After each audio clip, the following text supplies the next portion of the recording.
Hello. तर विद्यार्थी मित्र, आज आपण भारतातील आदिवासी आणि आदिवासी लोकांच्या चळवळ हा भाग जाणून घेणार आहोत. त्यामध्ये सर्वप्रथम आदिवासी म्हणजे काय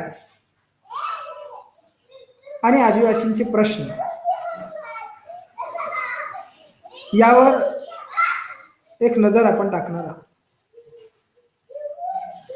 की भारतातील आदिवासींचे प्रश्न कोणकोणते आहेत आणि प्रामुख्याने महाराष्ट्रातील आदिवासी जमाती आणि त्यांचे असणारे प्रश्न या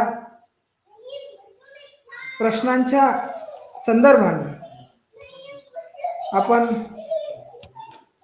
आजच्या तासामध्ये चर्चा करणार आहोत.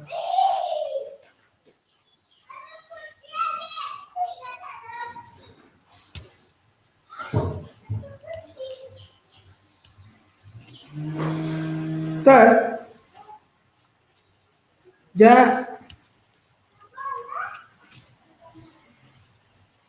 आदिवासी जमाती आहेत महाराष्ट्रामधल्या प्रामुख्यानं, त्यामध्ये महादेव कोळी असेल, कोकणा असेल, वारली, गोंड, प्रामुख्याने या जमातींच्या लोकांची संख्या जास्त आहे.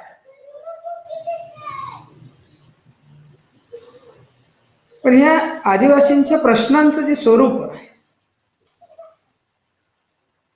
की त्यांच्या ज्या समस्या आहे त्या समस्येचं स्वरूप आपण थोडक्यात जाणून घेऊया. बघा, आदिवासींच्या प्रश्नांकडे वळण्या अगोदर आधी महाराष्ट्रातले आदिवासी नेमके किती आणि कुठे आहे, त्यांचं टक्केवारी किती आहे, महाराष्ट्राच्या एकूण लोकसंख्येच्या किती टक्के आदिवासी लोक महाराष्ट्रामध्ये आहेत आणि ते कोणकोणत्या प्रदेशामध्ये विखुरलेले आहेत हे अगोदर आपण जाणून घेऊ. बघा, महाराष्ट्रातील आदिवासींच्या एकूण 47 जमाती आहेत. जे 47 जमाती महाराष्ट्रामध्ये रजिस्टर्ड आहेत आदिवासींच्या, यापैकी 2011च्या जनगणनेनुसार भिल्ल, गोंड, महादेव कोळी, वारली आणि कोकणा आणि ठाकूर यांची एकत्रित संख्या महाराष्ट्रातील एकूण आदिवासींच्या 73% एवढी आहे. 73.3% एवढी. या 7 ज्या आदिवासी जमाती आहेत, या आदिवासी जमातीच्या लोकांची संख्या ही महाराष्ट्रामध्ये प्रामुख्याने जास्त आहे. मग राहिलेल्या 40 आदिवासी जमाती आहेत, त्या आदिवासी जमाती या 26.7% एवढी त्यांची लोकसंख्या आहे. भिल्लांची संख्या सर्वात जास्त म्हणजे 21.2% आहे. सर्वाधिक भिल्ल आदिवासी जमातीची लोक महाराष्ट्रामध्ये आहेत. त्यानंतर गोंड 18.1%, म्हणजे महाराष्ट्रातला आजचा विदर्भातला गडचिरोली, नागपूर, चंद्रपूर, यवतमाळ आणि भंडारा या जिल्ह्यांमध्ये प्रामुख्यानं गोंड आदिवासी जमातीची लोक ही जास्त आढळतात, म्हणजे संख्येनं जास्त. त्यानंतर महादेव कोळी 14.3%. या महादेव कोळी समाजाची लोक बीड, औरंगाबाद, जालना, नाशिक आणि उस्मानाबाद या परिसरामध्ये संख्येनं जास्त. त्यानंतर वारली आदिवासी जमात 7.3%.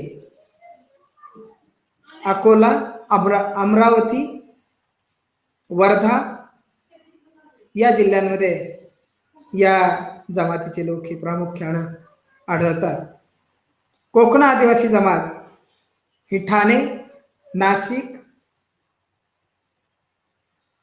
आणि रायगड या परिसरामध्ये कोकणा आदिवासी जमातीची लोक आढळतात.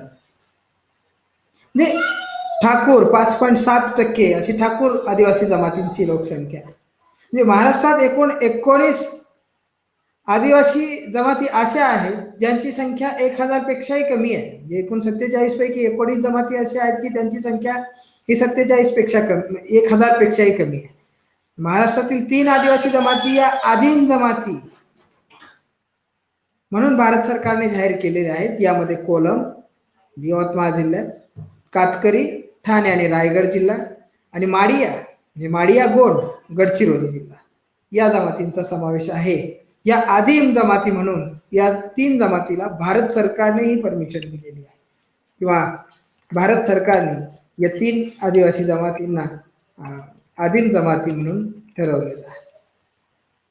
एकूण लोकसंख्येची आदिवासी लोकसंख्येची टक्केवारी म्हणजे 2011च्या जनगणनेनुसार जर केली आपण तर या ठिकाणी भारताचा नकाशा आहे आणि या नकाशामध्ये ज्या ठिकाणी रेड आहे त्यामध्ये 5% व त्याहून कमी आदिवासी जमाती आहेत.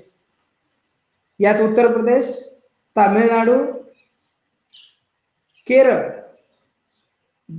आणि बिहारचा काही भाग यामध्ये येतो. त्यानंतर 5.1 ते 10% आदिवासी जमाती असणारा आंध्र प्रदेश, तेलंगणा, कर्नाटक, महाराष्ट्र इत्यादी राज्यांचा यामध्ये सहभाग किंवा समावेश होतो. 10% ते 20% आदिवासी जमातींची लोकसंख्या असणारा जम्मू काश्मीर, गुजरात आणि राजस्थान या राज्यांमध्ये 10 ते 20% आदिवासी, एकूण लोकसंख्येच्या 10 ते 20% आदिवासी लोकांची संख्या आहे. 20 ते 40% आदिवासी लोकांची संख्या असणारे मध्य प्रदेश, गडचिरोली झारखंड, छत्तीसगड या काही परिसरांमध्ये जी आदिवासी लोकांची संख्या ही 20 ते 40% असलेली आपल्याला बघायला. आदिवासींची राज्यनिहाय आकडेवारी जर आपण बघितली तर संपूर्ण भारतामध्ये लोकसंख्येच्या 8.6% एवढे आदिवासी आहेत 2011च्या जनगणनेनुसार. आदिवासींची लोकसंख्या ही एकूण भारताच्या लोकसंख्येच्या 8.6% एवढी आहे. त्यात जम्मू काश्मीर, हिमाचल प्रदेश, म्हणजे जम्मू काश्मीरमध्ये 11.9% आहे, हिमाचलमध्ये 5.7% आहे, उत्तराखंड, राजस्थानमध्ये 13%, उत्तर प्रदेश 0.6, बिहार 1.3, सिक्कीम मध्ये 33%, अरुणाचल प्रदेशमध्ये 68%. हे राज्यनिहाय या आदिवासी लोकांची जी संख्या आहे त्यांची जी टक्केवारी आहे ती टक्केवारी या ठिकाणी दिलेली आहे. महाराष्ट्रामध्ये 8.87 एवढं आदिवासींचं प्रमाण आहे. म्हणजे एकूण देशाच्या आदिवासी प्रमाणाच्या ज्या सरासरीच्या बरोबर महाराष्ट्राचं आदिवासी लोकांचं प्रमाण महाराष्ट्रामध्ये असलेलं आपल्याला बघायला मिळतं. आता आदिवासी म्हणजे कोण, कुणाला आदिवासी म्हणायचं तर एका विशिष्ट भूप्रदेशात राहणारा, समान बोलीभाषा बोलणारा व समान सांस्कृतिक जीवन जगणारा पण अक्षर ओळख नसलेला स्थानिक गटांच्या समुच्चयाला आदिवासी असे म्हणतात किंवा आदिवासी समाज असे म्हणतात. एका विशिष्ट भूप्रदेशावर राहणारा म्हणजे निश्चित अशा भूप्रदेशावर, मी आता सांगितलं की गोंड, माडिया गोंड ही आदिवासी जमात प्रामुख्याने गडचिरोली जिल्ह्यामध्ये किंवा त्या परिसरामध्ये ही प्रामुख्याने आढळते. म्हणजे विशिष्ट भूप्रदेशावर राहणारा, समान बोलीभाषा बोलणारा. म्हणजे गोंड आदिवासी जमात जर लक्षात घेतली तर त्यांचा विशिष्ट भूप्रदेश हा गडचिरोली आणि गोंडवाना परिसर असा आहे. आणि या माडिया गोंड नावाच्या जमातीच्या लोकांची जी बोलीभाषा आहे ती सारखी आहे, म्हणजे समान बोलीभाषा बोलणारा व समान सांस्कृतिक जीवन जगणारा आणि एकाच प्रकारचं सांस्कृतिक जीवन आहे. सगळी जी या लोकांचा समुच्चय आहे, या लोकांचा जो गट आहे, या लोकांची बोलीभाषा, या लोकांचं सांस्कृतिक जीवन हे समान आहे पण अक्षर ओळख नसलेलं. आता अलीकडच्या काळामध्ये शिक्षणाचा प्रचार आणि प्रसार मोठ्या प्रमाणावर व्हायला लागलाय. आदिवासींच्या पाड्यापर्यंत शाळा पोहोचल्या म्हणून काही प्रमाणामध्ये आदिवासी साक्षर झालाय, पण पूर्वी तो अक्षर ओळख नसलेला असा होता की त्यांना लिहिता वाचता येत नव्हतं. त्यांची बोलीभाषा होती आणि ती बोलीभाषेमध्येच आपलं संपूर्ण आयुष्य जगत होते, संपूर्ण जीवन त्या भाषेमध्येच ते आंतरक्रिया करायचे. पण अलीकडच्या काळामध्ये अक्षर ओळख हा काहीशा प्रमाणामध्ये किंवा काही लोकांना झालेली आहे, पण ते प्रमाण अत्यल्प आहे. म्हणजे सांस्कृतिक जीवन जगणारा पण अक्षर ओळख नसलेला स्थानिक गटांचा समुच्चय, स्थानिक म्हणजे त्या प्रदेशातल्या त्या ठिकाणच्या लोकांचा समुच्चय म्हणजे आदिवासी समाज, अशी आदिवासी समाजाची व्याख्या या ठिकाणी केलेली आहे. आता ज्या आदिवासींच्या वेगवेगळ्या समस्या आहेत, या समस्यांना आपण जाणून घेणार आहोत. त्यांच्या समोर असणारे जे प्रश्न आहेत, एकूण आपण लोकांचं स्वरूप बघितलं की महाराष्ट्रामध्ये आणि भारतामध्ये ते कोणकोणत्या राज्यांमध्ये त्यांचं प्रमाण किती आहे. आदिवासींना बघा, त्यांच्या आता ज्या समस्या आहेत त्यामध्ये आदिवासींना त्यांचं स्वतःचं एक अस्तित्व आहे, स्वतःचं एक अस्तित्व आहे त्या गटाला, त्या लोकांना. ते जंगलात जरी जीवन जगत असले तरी त्यांचं स्वतःचं एक अस्तित्व त्यांनी निर्माण केलेलं आहे. हे मुळात महाराष्ट्रातील जनतेने मान्य करायला हवे. म्हणजे महाराष्ट्रातील आणि परिणामी देशातील लोकांनी हे मान्य करायला हवं की त्यांचंही एक अस्तित्व आहे. आजही आदिवासींमध्ये काही चांगल्या प्रथा आहेत, म्हणजे सामूहिक जीवन पद्धती. या सामूहिक जीवन पद्धतीच्या माध्यमातून माणसांच्या मनामध्ये सहकार्याची भावना ही मोठ्या प्रमाणावर असते. आणि मग ही जी सामूहिक जीवन जगण्याची पद्धती आहे ती आजही आदिवासींमध्ये अस्तित्वात असलेली बघायला मिळते. सामूहिक निर्णय, सामूहिक स्वरूपाचे निर्णय घेतले जातात. आवश्यक तेवढेच पिकवणे, जंगलाचे संरक्षण करणे. ज्या जंगलामध्ये आपण राहतो, जे जंगल आपल्या उदरनिर्वाहाचं साधन आहे, ज्या जंगलामुळे आपलं अस्तित्व टिकून आहे किंवा कायम आहे, त्या जंगलाचं संरक्षण केलं पाहिजे. आणि हे जंगलाचं संरक्षण करण्याचं काम आदिवासी जमाती करतात. अशा एक ना अनेक गोष्टी आदिवासींकडून शिकण्यासारख्या आहेत. त्यातून आपल्याला बरेच काही शिकण्याजोगे आहे. आदिवासी समाजाने निसर्गाच्या विरुद्ध कधी पाऊल टाकलेले नाही. म्हणजे निसर्गाशी एकरूप होऊन आदिवासी जीवन जगतात, निसर्गाच्या सानिध्यामध्ये जीवन जगतात आणि निसर्गाशी समरूप अशा प्रकारचे निर्णय हे आदिवासी घेतात. जी शेती करायची आहे ती निसर्गावर आधारितच आहे. निसर्गाला हानी पोहोचेल, निसर्गाला काही बाधा निर्माण होईल, अशा प्रकारचं जीवन आदिवासी जगत नाहीत किंवा अशा प्रकारचं कोणतंही पाऊल आदिवासींच्या माध्यमातून टाकलं जात नाही. निसर्गाच्या नियमाप्रमाणे आदिवासी आपले जीवन जगत असतात. जे निसर्गाचे नियम आहेत ते नियमानुसार आदिवासी जीवन जगतात. मग ती शेती असेल, जंगलाच्या माध्यमातून केला जाणारा उदरनिर्वाह असेल, या जे जीवन जगण्याची त्यांची जी वैशिष्ट्य आहे ती निसर्गाच्या नियमाप्रमाणे. म्हणून इतरांनीही निसर्गाला समजून घेणे आवश्यक आहे. आदिवासींनी खऱ्या अर्थाने जंगलाचे संरक्षण केले, समतोल राखण्याचे काम केले. आदिवासींना जंगलाचे किंवा वनस्पतीच्या वापराबद्दलचे ज्ञान आहे. जे जंगल आहे आणि जंगलामध्ये असणाऱ्या ज्या वनस्पती आहे, त्या वनस्पतींचा वापर कशासाठी केला जातो, वेगवेगळ्या प्रकारच्या औषधी वनस्पती आहे आणि त्या वनस्पतींबद्दलचं ज्ञान हे आदिवासींकडे आहे. कारण ते आपलं संपूर्ण जीवन हे जंगलाच्या सानिध्यामध्ये घालवतात, निसर्गाच्या सानिध्यामध्ये. आणि मग ही या वनस्पती जतन कराव्यास हवे.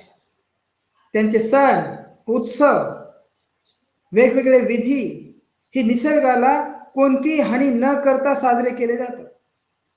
जे आदिवासींचे जे सण उत्सव आहे, जे विधी आहे, हे निसर्गाशी अनुरूप अशा प्रकारचे.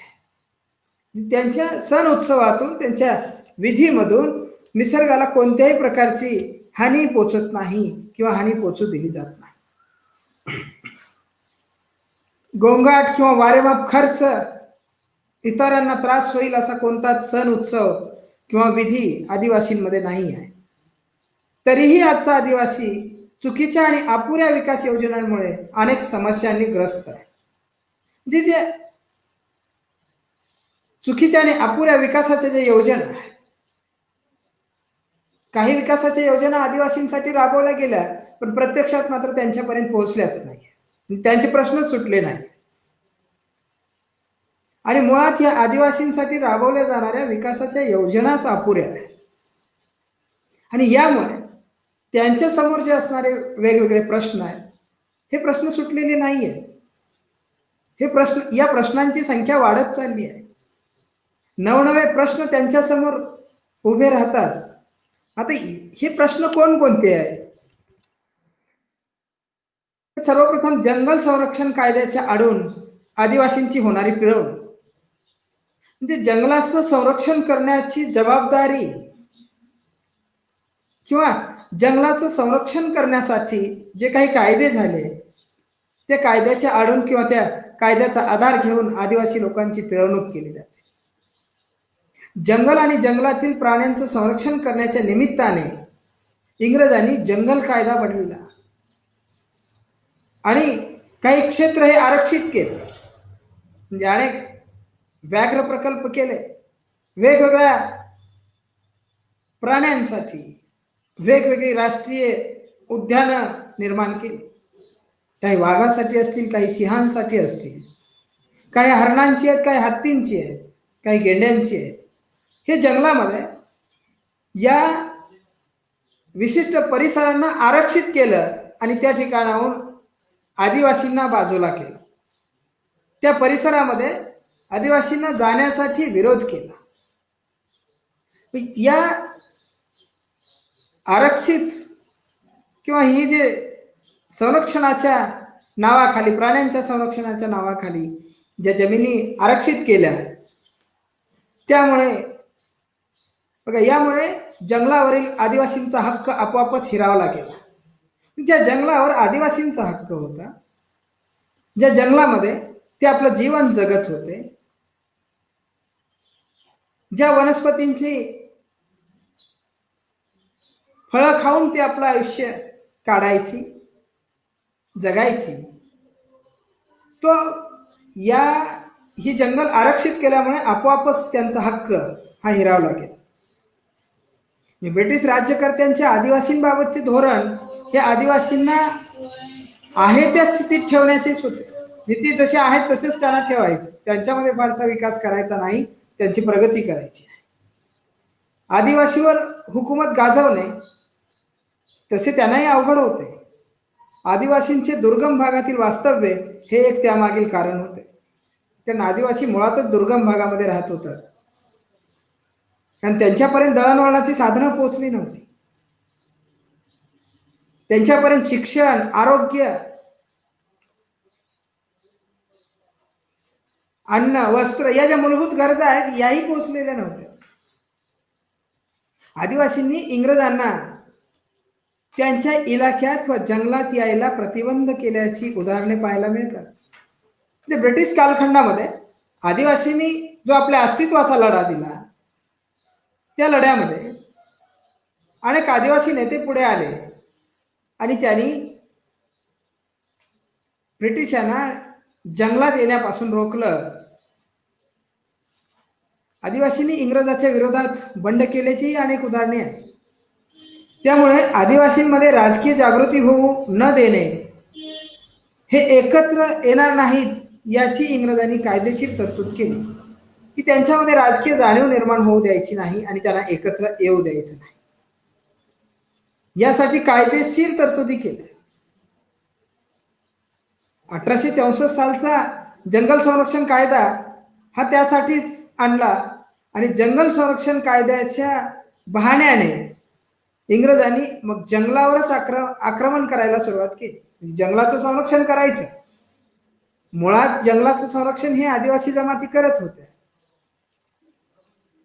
पण 1864 ला हा जंगल संरक्षण कायदा आणला आणि जंगलाचं संरक्षण करण्यासाठी वेगवेगळी क्षेत्र ही आरक्षित केली आणि त्या ठिकाणी आदिवासींना जाण्यापासून रोखलं किंवा माणसांना त्या आरक्षित क्षेत्रामध्ये जाऊ दिलं नाही.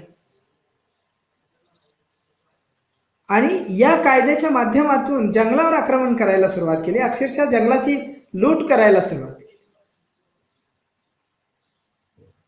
या जंगल संरक्षण कायद्याच्या अतिरेकी धोरणामुळे आदिवासींना त्यांच्या पारंपरिक अशा अनेक हक्कांना मुकावे लागले.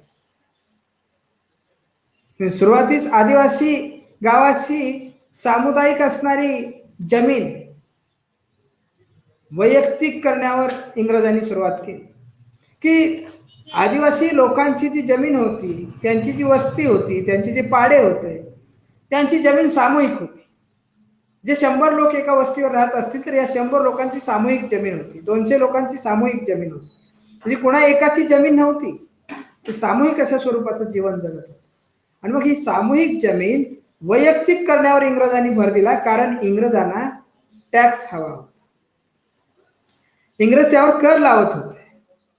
म्हणून प्रथम ही सामूहिक जमीन वैयक्तिक करण्याच्या प्रयत्नाने आदिवासींमध्ये फूट पाडून त्यांचे जंगल आणि जमीन ही उदरनिर्वाहाची साधने व्यापारी वृत्तीच्या लोकांनी बळकावली. त्यांच्या निरक्षरतेचा, अज्ञानाचा, दुबळेपणाचा फायदा सावकार, कंत्राटदार, दलाल यांनी घेतला. कायद्यामुळे व्यापारी वृत्तीच्या आधुनिक अर्थव्यवस्थेत ते खेचले जाऊन अनेक समस्यांच्या फेऱ्यात ते अडकले. त्याचा परिणाम आत्यंतिक दारिद्र्य, बेकारी, स्थलांतर, कुपोषण आणि बालमृत्यू असे अनेक आरोग्याचे प्रश्न निर्माण झाले. या जंगल कायद्यामुळे आदिवासींसमोर जे प्रश्न निर्माण झाले की दारिद्र्य आहे, गरिबी आहे, प्रचंड गरिबी आहे, वेठबिगारी आहे, स्थलांतर करावं लागायला लागलं. या प्रकल्पांमुळे आदिवासींना जंगल सोडून दुसऱ्या ठिकाणी जावं लागलं. कुपोषणाचं प्रमाण वाढलं, परिणामी बालमृत्यू वाढले, असे अनेक आरोग्याचे प्रश्न त्यांच्या समोर निर्माण झाले.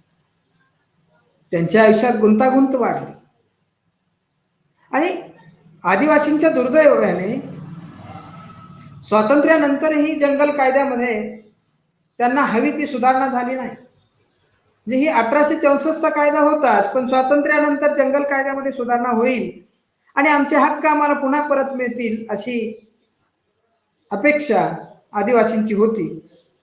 पण स्वातंत्र्यानंतरही त्यामध्ये फारसे बदल झाले नाही. आदिवासींचा राज्यकर्त्यांनी फारसा विचार केला नाही. धोरणात्मक निर्णय प्रक्रियेत त्यांचा सहभाग न घेता धोरणांची अंमलबजावणी करण्याचे शासनाने एकांगीपणे निर्णय घेतले. त्यांचा विचारच करायचा नाही. निर्णय प्रक्रियेमध्ये आदिवासींचा विचार केला गेला नाही. एकतर्फी स्वरूपानं या निर्णयांची अंमलबजावणी केली आणि या एकतर्फी अंमलबजावणीमुळे त्यांच्यासमोर काही प्रश्न निर्माण झाले.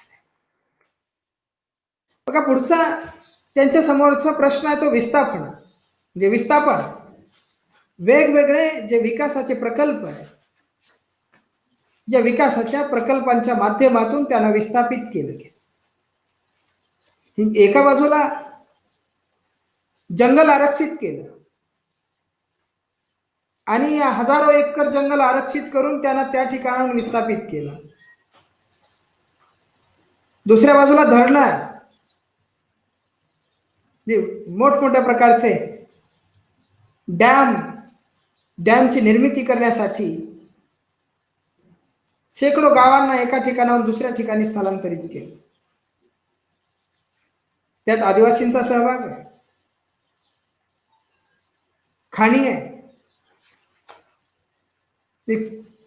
पेट्रोल, डिझेल, कोळसा या ज्या खाणी आहेत, या खाणींसाठी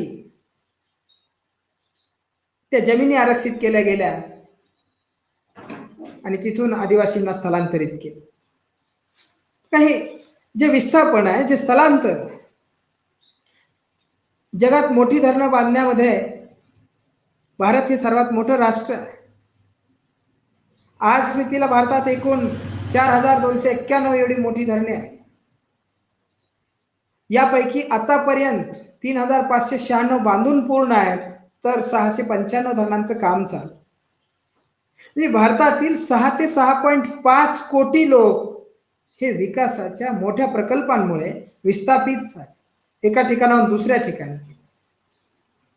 सरासरी दरवर्षी 10 लाख भारतीय विस्थापित होत असतात हे विकासाच्या प्रकल्पांमुळे. आपल्या देशाच्या विकासासाठी सर्वात जास्त किंमत कोणी चुकवली असेल तर ते आदिवासी आहेत. कारण 90% कोळशाच्या खाणी आणि अंदाजे 50% इतर खनिजांच्या खाणी या आदिवासी राहत असलेल्या पट्ट्यांमध्ये आहेत. म्हणजे कोळशाच्या खाणी आहेत या जंगलामध्ये आहेत. उदाहरणार्थ महाराष्ट्राचा विचार केला तर आत्ताच आपण बघितलं की चंद्रपूर जिल्ह्यामध्ये आदिवासींची संख्या आहे आणि या चंद्रपूर जिल्ह्यात दगडी कोळशाच्या खाणी ह्या मोठ्या प्रमाणात. आणि मग हे जे खनिज आहेत, या ज्या खाणी आहेत, या खाणीतून हे खनिज बाहेर काढण्यासाठी आदिवासींना विस्थापित केलं गेलं. त्याशिवाय जंगले आणि त्या आधारित वनोत्पादने, जे लाकूड, औषधी वनस्पती इत्यादी ही संसाधने सुद्धा आदिवासी राहत असलेल्या भागात आहेत. ज्या आदिवासींची संख्या देशाच्या तुलनेत 9% एवढी आहे, तरी सुद्धा एकूण विस्थापितांपैकी 55% हे आदिवासी आहेत. बघा, देशाच्या लोकसंख्येच्या तुलनेमध्ये आदिवासींची लोकसंख्या किंवा आदिवासींची संख्या ही 9% आहे, 8.6. पण विस्थापितांचा ज्या वेळेला आपण विचार करतो त्यावेळेला जवळजवळ 55% विस्थापित हे आदिवासी आहे. ही आकडेवारी 1990 पर्यंतचीच आहे, त्यानंतरची नाही आहे. तर या विकास प्रकल्पांमुळे त्यांचं होणारं विस्थापन आणि विस्थापनाच्या माध्यमातून त्यांच्या समोर निर्माण होणारे प्रश्न किंवा त्यांच्या पुढे उभे राहणारे प्रश्न हे वेगवेगळ्या स्वरूपाचे. तर हा जो या ठिकाणी आदिवासींचे प्रश्न किंवा आदिवासींच्या ज्या समस्या आहेत त्यातला काही भाग आपण आज या ठिकाणी समजून घेण्याचा प्रयत्न केला. उर्वरित भाग आपण या नंतरच्या तासाला बघणार आहोत. तुमचे काही प्रश्न असतील या संदर्भानं तर तुम्ही विचारू शकता. ओके, थँक्यू सो मच, धन्यवाद.